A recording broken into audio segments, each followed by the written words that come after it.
सोलापुरातील अजितदादांचे 3 माजी आमदार भाजपच्या वाटेवर। अजित पवारांची राष्ट्रवादी आता सतर्क झाली।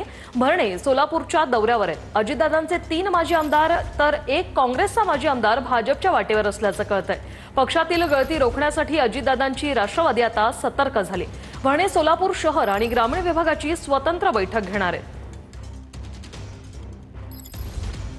सोलापुरात अजितदादांच्या राष्ट्रवादीचे 3 माजी आमदार महायुतीमधीलच मोठा भाऊ भाजपच्या वाटेवर आहेत। माढ्यातील अजित पवार गटाचे माजी आमदार बबनदादा शिंदेंसह त्यांचे दोन्ही पुत्र रणजितसिंह शिंदे, विक्रमसिंह शिंदे भाजपच्या वाटेवर आहेत। मोहोळमधील अजित पवार गटाचे माजी आमदार राजन पाटील आणि यशवंत मानेही भाजपात प्रवेश करण्याची चर्चा आहे।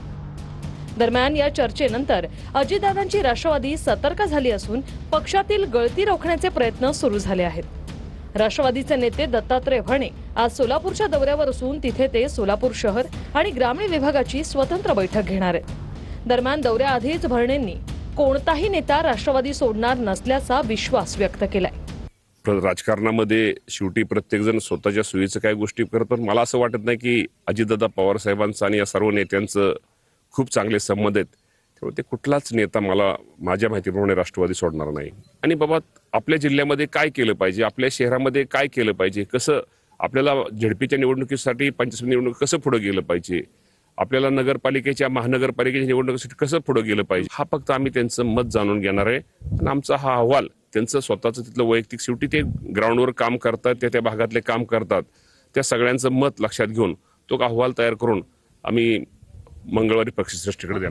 सोलापुरातील काँग्रेसचे माजी आमदार दिलीप मानेही लवकरच कमळ हाती घेणार असल्याचं बोललं जातंय। दिलीप मानेंना पक्षात घेण्यास भाजप कार्यकर्त्याकडून विरोध केला जातोय।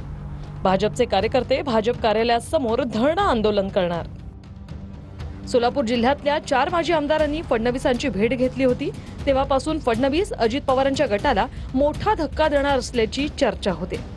भाजपमधल्या इनकमिंगमुळे बंडखोर गटातच अजून एक बंडाळी माजते की काय अशी चर्चा आहे।